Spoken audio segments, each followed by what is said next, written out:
سیاسی میدان کی ہر بڑی خبر سے آگاہ رہنے کے لیے ہمارے چینل آزاد سیاست کو سبسکرائب کریں اور بیل آئیکن کو پریس کریں۔ السلام علیکم ناظرین، پروگرام آزاد کاسٹ میں میں ہوں آپ کی ہوسٹ ملیحہ خان، اور میرے ساتھ اسٹوڈیو میں موجود ہیں حسن ایوب صاحب، ہو از دا سینئر جرنلسٹ آف کورس۔ السلام علیکم سر، کیسے ہیں آپ؟ بہت شکریہ آپ کے وقت کا، thank you so very much. حالات جو چل رہے ہیں وہ تو احتجاج اور یہ سب چیزیں ہی چل رہی ہیں، لیکن اس سب کے دوران، اس سب کے علاوہ اگر ہم لوگ دیکھیں تو کل بشریٰ بی بی کا جو ایک بیان سامنے آیا ہے، ٹھیک ہے، اور سعودی عرب کی مخالفت میں اور سارا کچھ، اس پوائنٹ پہ ایٹ دس پوائنٹ جب عمران خان صاحب کو سب سے زیادہ ضرورت ہے اور وہ ڈیمانڈ بھی کر رہے ہیں سم ہاؤ انٹرنیشنل کنٹریز سے کہ ان کو تھوڑا سا ریلیف مل جائے گا، ہیلپ مل جائے گی، اور اس ٹائم پہ بشریٰ بی بی آ کے اس طرح کا بیان دیتی ہیں، تو آپ کو لگتا ہے کہ یہ ان کی پیٹ میں چھرا کھوبا ہے یا کیا کیا ہے؟ دیکھیں، بات یہ ہے کہ یہ گولڈ اسمتھ کا ایک پورا ایک پلان ہے، ٹھیک ہے، اور اس پلان کے اوپر یہ چل رہے ہیں۔ اب اس پلان کے اندر سعودی عرب تو ان کو پسند نہیں آئے گا۔ گولڈ اسمتھ فیملی جو ہے وہ کلوز ٹائز ہیں اسرائیل کے ساتھ۔ اب اسرائیلی جو ہے وہ شاید ممکن ہو، میں یہ 100% بات نہیں کر رہا، لیکن پاسبلٹی ہے کہ یہ شاید اسرائیلی انفلوئنس کی وجہ سے انہوں نے دانستہ طور کے اوپر یہ بیان دیا ہو، پاسبلٹی ہے۔ ساتھ پاسبلٹی یہ ہے کہ جھوٹ بولا ہے، بیسکلی بات تو یہ سچ تو ہے نہیں، کیونکہ دیکھیں اس کے بعد بشریٰ بیگم نے جو ذکر کیا کہ پہلی مرتبہ خان صاحب جب مدینہ گئے تھے، مدینہ منورہ یا مدینہ طیبہ، تو وہاں گئے تھے تو وہ جوتے اتار کے ننگے پاؤں گئے، تو انہوں نے بھی جو بات کی کہ جی ہم تو اسلام کو سے خود دور ہو رہے ہیں اور یہ اسلام آباد کا ٹھیکیدار لے کر آپ آ گئے ہیں۔ تو بات یہ ہے کہ جی اسلام کا ٹھیکیدار کوئی بھی نہیں ہے، اسلام ایک مذہب ہے، ایک مکمل ضابطہ حیات ہے، اور اسلام جو ہے وہ اس دین کے اندر قیامت تک لوگ شامل بھی ہوتے رہیں گے اور اس نے پھیلنا ہے۔ تو یہ تو ہمارا عقیدہ ہے۔ تو کسی ایک فرد واحد کے اوپر اس قسم کی بات بندہ کر دے کہ جی وہ اسلام سے دور ہٹ رہے ہیں، تو سعودی عرب کے بھی لوگ اسلام کے بہت قریب ہیں۔ سعودی عرب کی جو حکومت ہے وہ بھی جو ہے وہ اسلام کی جو ہے وہ خادم الحرمین الشریفین کہتے ہیں، جو کنگ ہوتے ہیں وہ اپنے آپ کو خادم کہتے ہیں، یعنی مسجد نبی کا اور جو 2 ہولی ماسکس ہیں ان کے وہ اپنے آپ کو خادم قرار دیتے ہیں، جو ہے بیسکلی بادشاہ، رولر ہے۔ لیکن وہاں پر اسلام کی جب بات آتی ہے تو وہ بھی خادم ہے۔ تو اسلام کے اوپر اس قسم کی بات کرنا ان کو میرے خیال سے مناسب نہیں تھا۔ ریلیجن کو تو ویسے ہی ٹچ نہیں کرنا چاہیے پالیٹکس کے اندر، لیکن پاکستان تحریک انصاف مسلسل ریلیجن کو بیچ میں لے کر آتی ہے اور ریلیجن کے ذریعے ہی لوگوں کے جو جذبات ہے ان سے کھیلتی ہے۔ آپ کو یاد ہوگا قاسم سوری صاحب نے کہا تھا خان صاحب اسلامک ٹچ، ٹھیک ہے، یہ اسلامک ٹچ دیتے ہیں۔ یہ اسلامک ٹچ کئی دفعہ جب جھوٹ پر جھوٹ بولیں گے تو سم ٹائم پھر بیک لیش ہوتا ہے، لیکن اسلامک ٹچ سے ان کو یہ لگتا ہے بشریٰ بی بی کا یہ بیان یہ بیک لیش ہے، یہ بیک لیش کر رہا ہے۔ اچھا، اور اسلامک ٹچ سے ان لوگوں کو یہ لگتا ہے کہ ہم لوگوں کی مطلب وہ گین کر لیں گے، جیسے obviously سمپتھیز گین کر لیں گے، کیونکہ اسلامک ٹچ کو اس لیے استعمال کیا جاتا ہے۔ اصل میں خیبر پختونخوا کے جو لوگ ہیں وہ ذرا زیادہ مذہبی رجحانات رکھتے ہیں۔ ہاں بالکل ایسے اب جب مذہبی رجحانات رکھنے والے لوگ پنجاب کے اندر بھی ہیں، سندھ کے اندر بھی ہیں، بلوچستان میں ہے، لیکن وہاں پر اکثریت زیادہ لوگوں کی آپ دیکھیں گے، تو جب مذہبی رجحان والے لوگوں کو وہ بتانا چاہ رہی تھیں کہ جناب ہم بیسکلی یہ معاملہ امریکی جو ہے وہ حقیقی غلامی کا نہیں ہے، امریکہ کے خلاف جو جنگ کا نہیں ہے، یہ معاملہ در حقیقت اسلام کا، دین کا، حق کا، اور جو ہے نا وہ باطل کا ہے۔ تو یہ اس قسم کی یعنی اپنے آپ کو جھوٹ بولنا شروع کر دے کوئی بھی، اس کا اثر عمران خان کے اوپر کیا ہونے والا ہے وہ بتائیں نا۔ دیکھیں، عمران خان جو ہے وہ موسٹ لائکلی تحریک انصاف اب بطور جماعت کیونکہ بیک لیش کر رہا ہے تو وہ اس سے اب دوری اختیار کر رہے ہیں، جیسے بیرسٹر سیف صاحب ہو گئے، باقی لوگ ہو گئے۔ ایک طرف سانس میں دیکھیں تحریک انصاف کی قول و فعل میں زمین آسمان کا تضاد ہے، وہ تو ہمیشہ سے ہوتا ہے۔ اب آپ یہ دیکھیں، ایک سانس میں وہ کہتے ہیں کہ ہماری جد و جہد جو ہے وہ جمہوریت کی ہے، پھر ٹھیک اسی سانس میں وہ کہتے ہیں کہ بات کریں گے تو اسٹیبلشمنٹ سے کریں گے۔ ایک سانس میں انہوں نے کہا جی کہ بشریٰ بیگم نے کہ جناب ہمیں جو ہے وہ سعودی عرب کی جانب سے پریشر آیا اور جنرل باجوہ نے پھر ہمیں حکومت ہماری اس کو جو ہے وہ نکال دیا، حکومت سے نکال دیا، حکومت کو ختم کر دیا، گرا دیا۔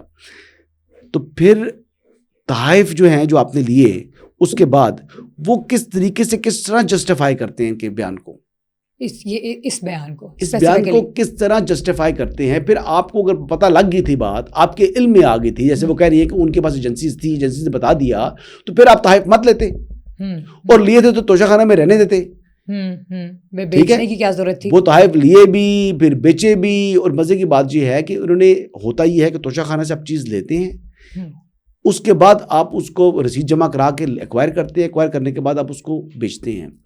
انہوں نے سیل پروسیڈ سے پیمنٹس کی ہیں اس کی, ان تحائف کی, توشہ خانے سے لیے ہی بیچ کر یہ ڈبل گیم چلا لی نا ان لوگوں نے. انہوں نے تحائف بیچ کر بائر اور پھر ایکوائر کیے ہیں.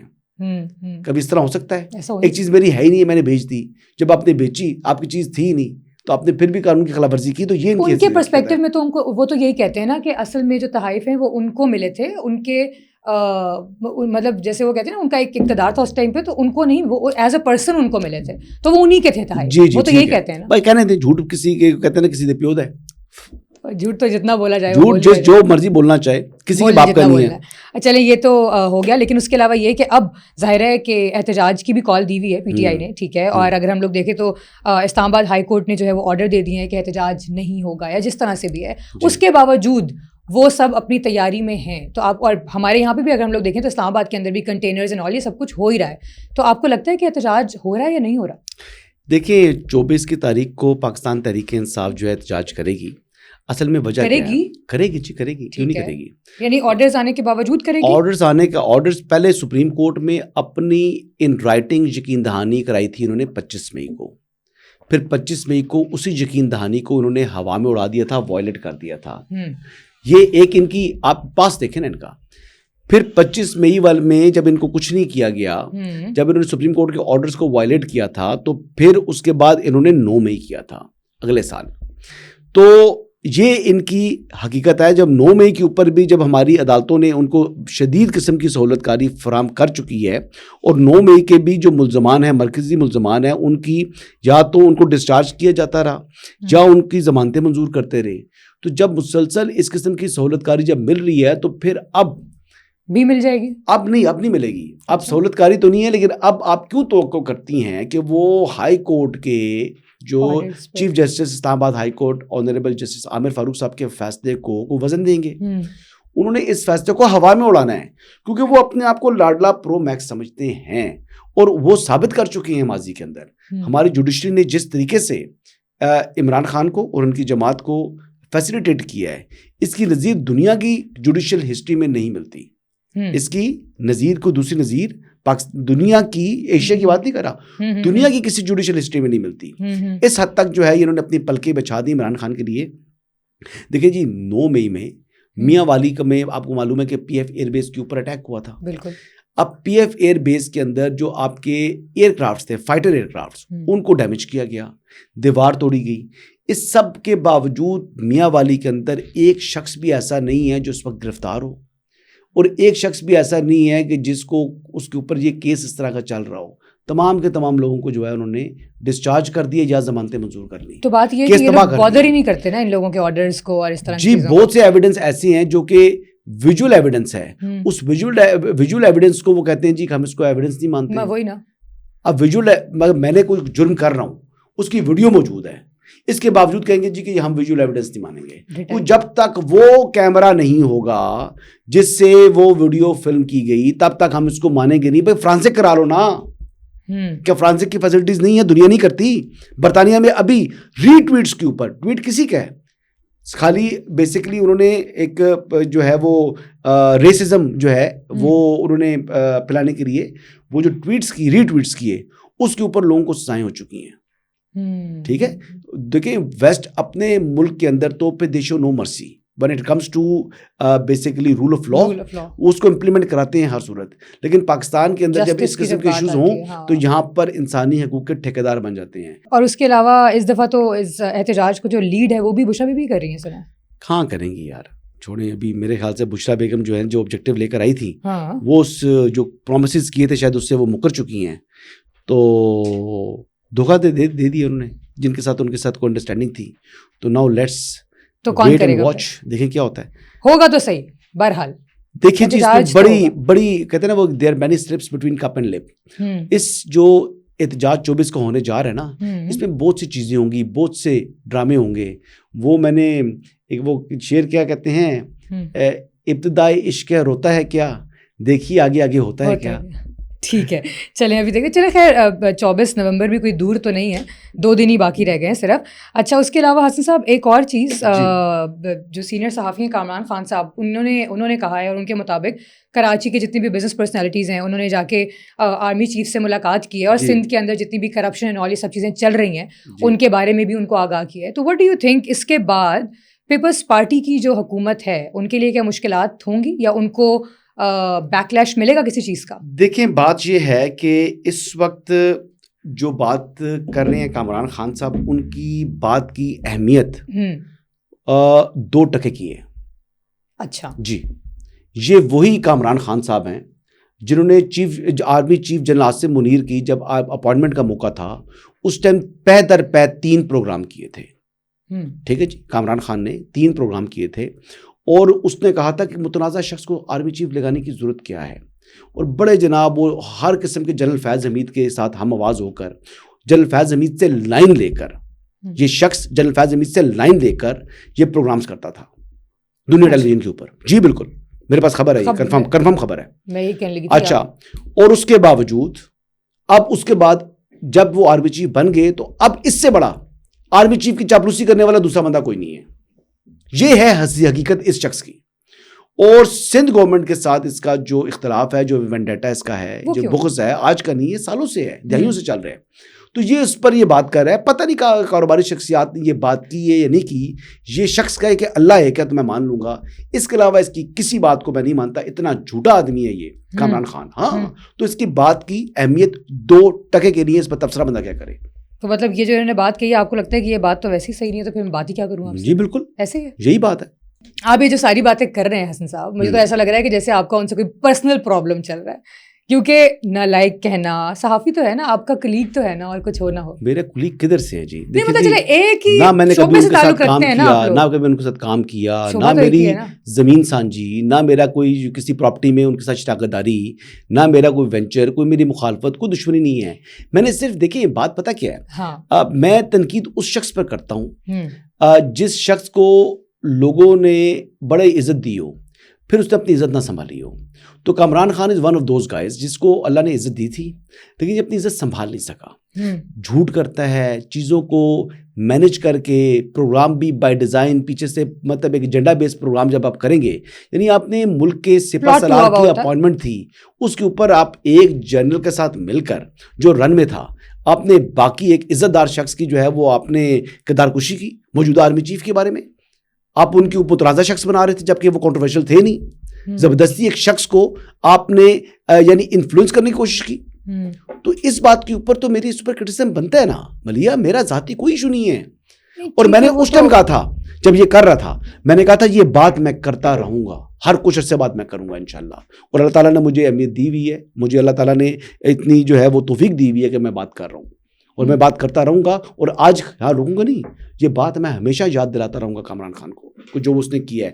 3 پروگرام کیے تھے, کوئی گیپ نہیں, 1 2 3 دن لگاتار, اور وہ اپوائنٹمنٹ کے دنوں میں, اس اپوائنٹمنٹ کے دنوں میں یعنی یکے بعد دیگرے پروگرام کر رہا تھا. ایک ہوا, دوسرے دن وہی پروگرام, تیسرے دن وہی پروگرام.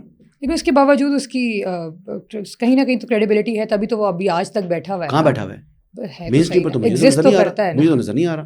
تبھی تو یہ بیان بھی یہ آ گئی ہے سارا کچھ سامنے. تو ظاہری بات ہے نا, ایک بندے نے 50 سال گزار دیے ہوئے کام میں, تو لوگ تو جانتے ہیں نا, اللہ تعالیٰ نے اس کو عزت تو دی تھی نا, سنبھال نہیں سکا. چلیں یہ تو ساری چیزیں ہوتی رہیں گی ڈسکس. آئینی بینچ کے بارے میں تھوڑی سی بات کرتے ہیں حسن صاحب. آئینی بینچ کی جو اب تک کی کارروائیاں ہیں جو وہ کر رہے ہیں, اس کو آپ کیسے دیکھ رہے ہیں آج کل؟ ٹھیک ہے, اب کچھ چیزیں ہوں گی, ایوالو ہوں گی, کچھ چیزیں پہلی مرتبہ ایک نئی چیز ہے اور اچھی چیز ہے. دیکھیے اب اس میں فرق کیا ہے, بات یہ ہے کہ اب یہ لوگ کانسٹیٹیوشنل اور پولیٹیکل ایشوز دیکھیں گے, جہاں پر آپ کو جو آئین کی تشریح درکار ہوگی, جہاں پر آپ نے آئین سے متعلق فیصلے دینے ہیں, وہ یہ میٹرز ٹیک اپ کریں گے.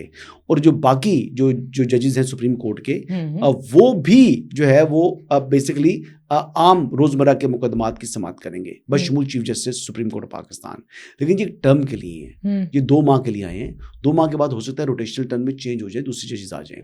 تو یہ لوگ کام ہے, اس لیے کم از کم ایک سسٹم بن رہا ہے, اور اس سسٹم کو کہتے ہیں نا کہ وہ درست طریقے میں فٹ طریقے سے اسموتھ ہونے میں شاید تھوڑا سا وقت لگ جائے. ابھی جو ایک نیا ریسنٹ کیس ظاہر ہے جو انہوں نے ریزالو کرنا ہے, جو حمزہ شہباز وزیر اعلیٰ الیکشن کیس ہے, جس میں چودھری پرویز الہی کو جو ہے وہ نوٹس جاری کر دیا گیا ہے, سو وہ آپ کو کیا لگتا ہے کیا ہوگا, اس کا کیا فیصلہ ہونے والا ہے؟ وہ انفیکشس ہو گیا.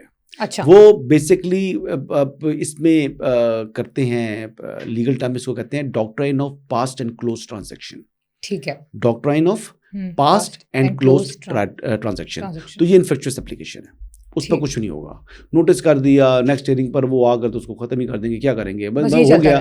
اب وہ سی ایم شپ تو گزار چکے ہیں نا, تو اس ٹائم ان کی بھی جو ہوئی تھی کیا نام ہے وہ 20 الیکشن وہ ضمنی انتخابات کرا دیے تھے نا اس ٹائم. انہوں نے 63A کی تشریح کر کے ہمارے معززین نے, اور 63A کی ایسی تشریح کی تھی جس کو پھر خود ہی انڈو کرنا پڑا تھا سپریم کورٹ آف پاکستان کو. تو یہ 63A کی تشریح جو کہ آئین کے ڈاکومنٹ, آئین میں جو الفاظ تھے اس میں ڈی سیٹ تھا کہ شخص جو پارٹی پالیسی کے خلاف ووٹ کاسٹ کرے گا وہ ڈی سیٹ ہوگا. انہوں نے کہا نہیں, ڈی سیٹ تو ہوگا ہی ہوگا, اس کا ووٹ بھی شمار نہیں ہوگا. ٹھیک ہے, آئین میں ترمیم کر دی تھی سپریم کورٹ نے اپنے فیصلے کے ذریعے, پھر بعد میں سپریم کورٹ کو ہی اسی کو واپس ریکال کرنا پڑا ریویو کے اندر. ٹھیک ہے, تو یہ چیزیں. ہاں جی, تو اس کا تو اتنا کوئی میٹر ہی نہیں ہے پھر, اس کا مطلب ہے جی ٹھیک ہو گیا. چلیں, بہت شکریہ آپ کے وقت کا. آج تو ہم لوگوں نے یہی چیزیں ڈسکس کرنی تھی. اب نیکسٹ پوڈ کاسٹ میں میرا خیال ہے احتجاج ہو چکا ہوگا یا ہو رہا ہوگا یا کچھ نہ کچھ چل رہا ہوگا, تو پھر اس میں اس کے حوالے سے اور باتیں کریں گے. نہیں, میں تو پوڈ کاسٹ بیچ میں کرتا رہوں گا. ہاں کریں آپ کریں, سیٹرڈے کو بھی کروں گا, سنڈے کو بھی کروں گا, ضرور کریں. بہت شکریہ. سو ناظرین, پوڈ کاسٹ کا وقت ختم ہوا ہے. انشاءاللہ اگلے پوڈ کاسٹ میں ضرور حاضر ہوں گے. اجازت دیجیے, اللہ حافظ.